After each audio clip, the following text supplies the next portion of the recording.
Hello students, in my previous class I have asked you to revise vapor pressure, which was taught in class 11 in the chapter states of matter. I'm sure all of you have gone through, but just for the revision. So we know whenever we keep any liquid, it continuously evaporates, and if we don't allow the vapors to escape, that means if we keep it covered, then the vapors will slowly get accumulated over the liquid and will start exerting pressure. A situation will come when the rate of evaporation will be equal to rate of condensation. As you know, when the vapors are forming, at the same time some vapors are becoming liquid also, turning back to liquid. Now when the rate of evaporation and the rate of condensation becomes equal, at that moment if you measure the pressure of that vapor, then that pressure is called vapor pressure. So you can see the definition here. It's written: the pressure exerted by the vapor when there is equilibrium between the liquid and its vapor. So by the term equilibrium, what we mean? When the rate of evaporation is same as rate of condensation. Now what are the factors on which vapor pressure depend? Vapor pressure depends on two factors. One is the intermolecular forces. If within the liquid the molecules are strongly held to each other, that means with a great force, then it will take time for the liquid to get converted to vapor. So amount of vapors accumulated also will be less, so vapor pressure will be less. That's why it's written vapor pressure is inversely proportional to intermolecular forces. The second factor is temperature. As you know, when you are heating, the molecules will start moving faster, and a stage will come when the intermolecular forces of attraction will become less and the liquid will be able to go to vapor phase easily.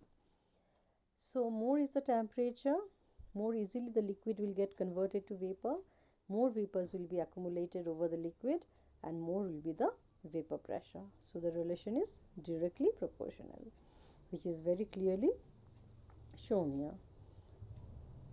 Next we move to a type of solution where we have both solute and solvent which are liquid. Such a solution is called solution where the solute is volatile. You may note here it's written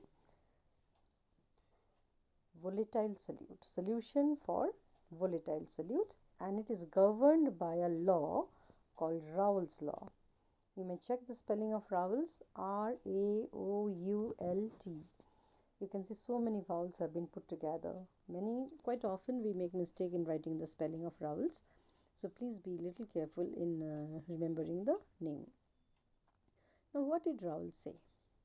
Raoult said that the vapor pressure of a component of an ideal solution. Remember, Raoult's law holds good for ideal solution only. By ideal solution, there are certain criteria which we'll talk about. As you know, when you have done states of matter, there are ideal gases and real gases. So here also we have solutions which are ideal and non-ideal. We don't say real solutions, we call them non-ideal solutions. So Raoult's law holds good only when the solution is ideal. So what it is stating? Vapor pressure of a component is of an ideal solution in which all the components are volatile is equal to the product of its mole fraction and the vapor pressure of the component in pure form. Now let us take an example. Say if I take a solution of say benzene and hexane, they form an ideal solution. Okay. Now if I name benzene to be component A, and if I take only benzene, then it is exerting a vapor pressure PA0.